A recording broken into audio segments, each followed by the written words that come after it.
The last thing we want to do is add a MediaStyle notification, so we can verify that our media session is working as intended.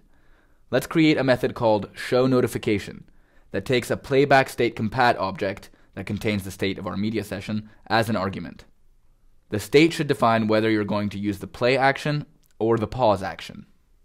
Create two notification actions, one for play pause and one for restart. For the pending intents, use the MediaButtonReceiver.buildMediaButtonPendingIntent class and pass in the appropriate action. This will ensure that clicking on the button in the notification will call the appropriate media session callback automatically. Create a content pending intent that relaunches the quiz activity when it's clicked. Because the launch mode for this activity, which is defined in the manifest, is single top, the activity will be brought to the front instead of restarted, so we won't lose our game. Then, set the media session token and show both of the actions in the compact view. You can learn more about these methods in the instructor's notes. You should then use the notification manager to deliver the notification. Lastly, we should call our new showNotification method in the onPlayerStateChanged method, passing in the playbackStateCompat object.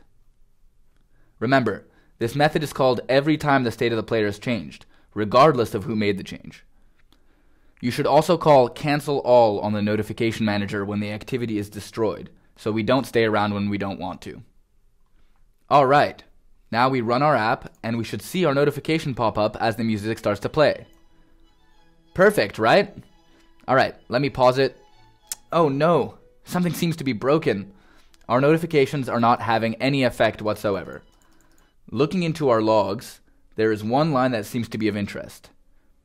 Media button receiver. A unique media button receiver could not be found in the given context, so couldn't build a pending intent. There is one last component needed to make this thing work, and that's a media button receiver component.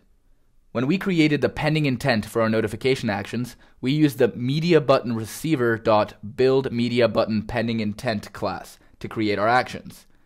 This basically creates a broadcast pending intent with a media button action. We need to create a broadcast receiver with an intent filter for the media button intent action. We can create it as a static inner class inside the quiz activity. In the broadcast receiver's onReceive method, we can then call MediaButtonReceiver.handleIntent and pass in the intent and the media session.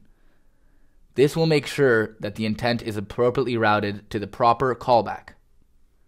That's it. Our notification should now act as an external client, and you can interact with the notification actions and notice how the EXO player and even the simple EXO player view UI changes its state to match. Pretty neat.